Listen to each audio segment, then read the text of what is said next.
As Sims players, we all love a good challenge. One of the most popular Sims challenges being the Black Widow Challenge, where you have your Sim marry off unsuspecting rich Sims only to kill them and take their money. But the idea of a Black Widow wasn't created because of the Sims. The subject of today's story, while not the first Black Widow in recorded history, is one of the most famous and well-known. A woman reported to have murdered over 40 people before disappearing into thin air. This is a brief history of Belle Gunness. As always, this episode of A Brief History contains graphic content and may not be suitable for all audiences. Viewer discretion is advised.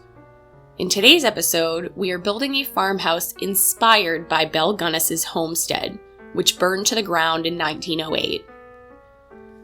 The exact date of Belle Gunness's birth is contested, but it's generally agreed that she was born sometime in the fall of 1859. Belle was born under the name Brynhild Paulsladder Storset in Selbu, Norway, to parents Paul and Berit Storset, as the youngest of 8 children.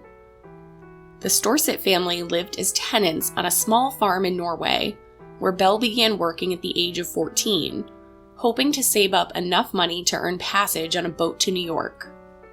There is a popular yet unverified story about the time Belle spent in Norway before moving to the United States that says in 1877, a pregnant Belle had attended a country dance. While at the dance, Belle was attacked by a man who kicked her in the stomach, causing her to miscarry the child. The man who had assaulted her, being from a rich family, was never prosecuted for the act, and died mysteriously shortly after. Friends and family claim that Belle's personality changed drastically after her miscarriage, and may have been the catalyst for her seeming hatred of men that would appear in her later known years. But again, this story is unverified. Finally, in 1881, around the age of 21, Belle immigrated to the United States, changing her name from Brynhild to Bella Peterson.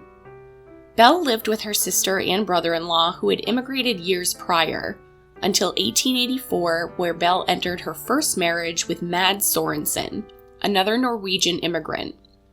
Soon after the marriage, the Sorensen home in Chicago burned down, and the resulting insurance money allowed the couple to buy a confectionery store, which then also mysteriously burnt down.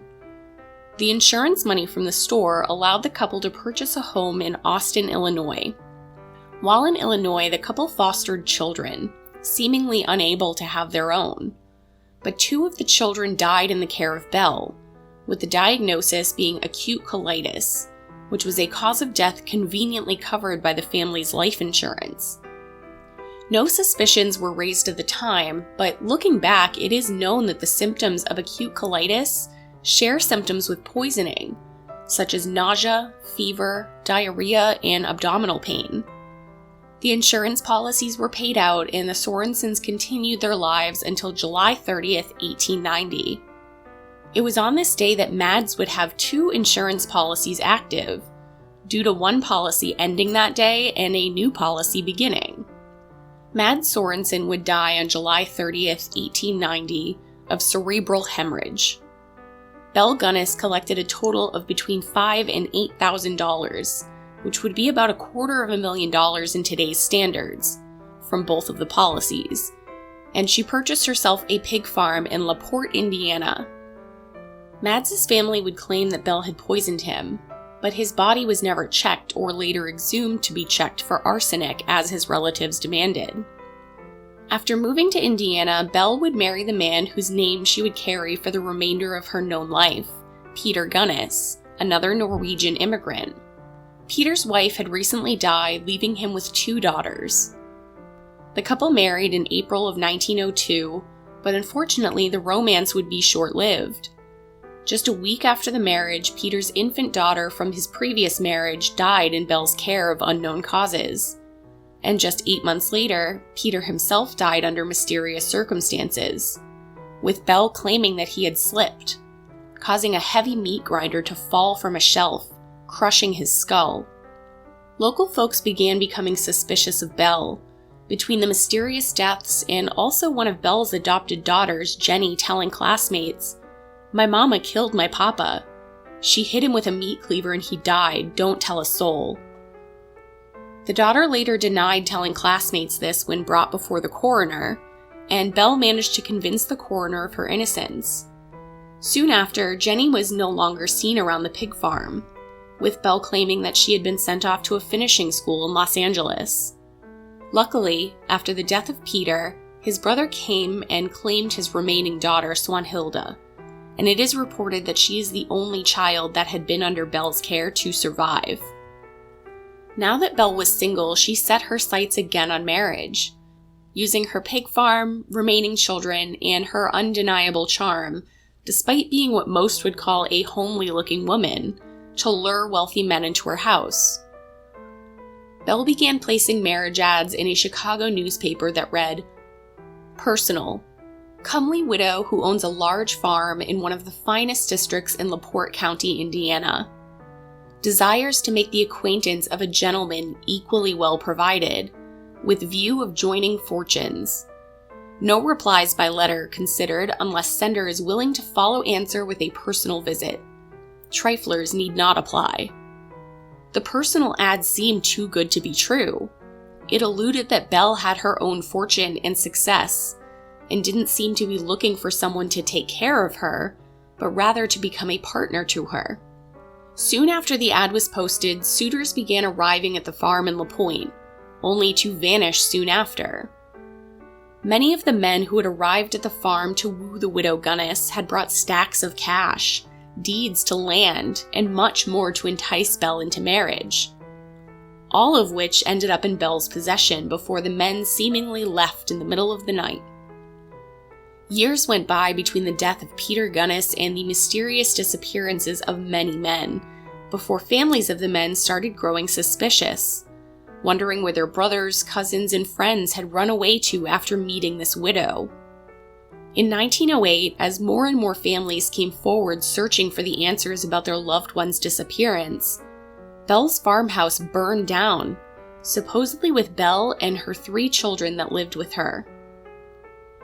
After the farmhouse finished burning, authorities investigated and found the bodies of the 3 children, as well as a body they presumed to be Belle Gunness herself. But there would never be confirmation that Belle had burned in the blaze, as her body had been found missing its head. Men from across the county were called in to investigate the rest of the farm, and they began digging. The body of her adopted daughter Jenny was found, disproving that she had been sent to a finishing school, as well as 2 other unidentified children and a handful of the men who had answered Belle's personal ads. It is rumored that Belle had killed between 13 and 42 people during her life of crime. But even more interesting, it was shown that she had not acted alone. Belle's handyman, Ray Lamphere, was arrested as an accomplice to Belle's many crimes. Ray had worked on Belle's farm for a time, but had ulterior motives in wanting to become her husband and partner. It's alleged that he was wildly jealous of the men who had come to the farm looking for Belle's affections, and it was thought that Ray had been the cause of the fire that burned down the Gunness farm. He denied any connection to the fire, but did claim that Belle was a serial killer, and even more wildly, that she was still alive. Ray recounted that Belle would poison her potential suitors after taking money, deeds, and more from them, after which she would split their skulls and transport them to her basement in order to dismember the bodies. Belle switched between burying parts of the bodies as well as feeding the bodies to the hogs on her farm. Ray also claimed that once she realized she was in danger of being caught, she smothered her remaining children before leaving a body that could have conceivably been hers. The story circulated wildly through the country, and for years after her fake death, people would claim to have spotted the Black Widow Gunness in places like Chicago, various cities in California, and even over to the East Coast. Most of the money had been drained from her accounts, and the true demise of Belle Gunness is entirely unknown. In 1931, a woman named Esther Carlson had been arrested in Los Angeles for pointing a man named August Lindstrom for money. Multiple people claim that they recognized Esther as Belle Gunness, but the connection was never confirmed and Esther died awaiting trial. The story of Belle Gunness and her late lovers have captivated us since her faked death, with her farm eventually becoming a tourist trap that sold souvenirs. Belle has been the subject of many documentaries, true crime podcasts, and even a movie loosely based on her life called The Farm that released in July 2021. What do you think happened to Belle Gunness? Did she escape and live out the rest of her life on the wealth she had stolen from others? Was Belle also Esther Carlson? Leave your thoughts in the comments below. Thank you for joining me for this episode of A Brief History. Don't forget to like and subscribe for more true crime Sims content. Thank you to my patrons for supporting this series. You are much appreciated. Stay safe, and I'll see you next time.